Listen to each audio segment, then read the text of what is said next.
সবাইকে good afternoon. আর এখন আমি রান্না করছি হচ্ছে সোয়াবিন। তো তেলে আলুটা ভালো করে ভেজে নিয়েছি। আর এই যে দেখতে পাচ্ছি সোয়াবিন।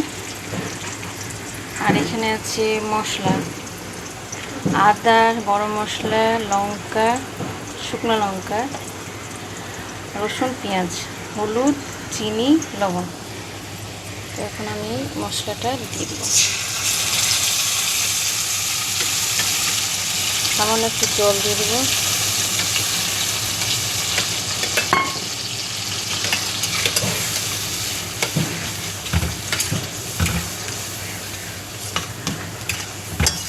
কালারটা দেখতেই পাচ্ছ কত সুন্দর হয়েছে। আর এখানে আছে টক দই।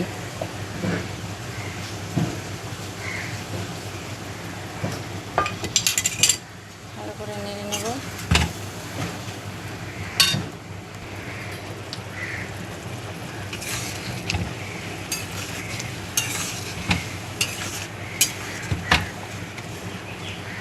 সুন্দর করে মশলাটা একটু কষিয়ে নেব।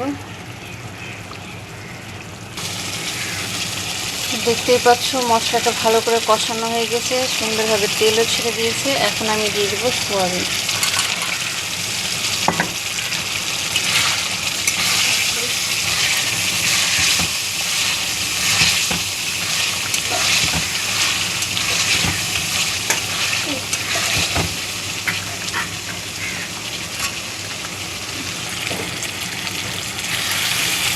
কালারটা দারুণ এসেছে আর সেন্টটাও সেই বেরিয়েছে।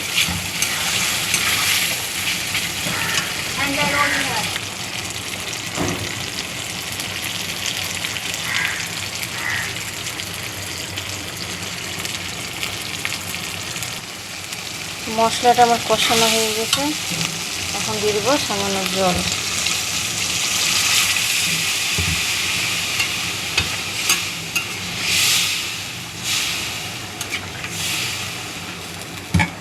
এখন দিয়ে দেবো ঢাকা।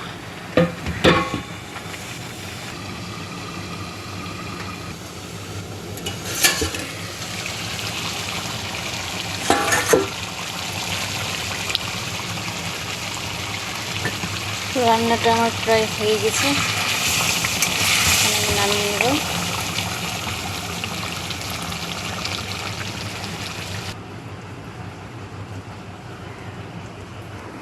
তো রান্নাটা আমার কমপ্লিট হয়ে গেছে। ভালো লাগলে লাইক কমেন্ট করবেন। ভিডিওটি এখান থেকে শেষ করছি।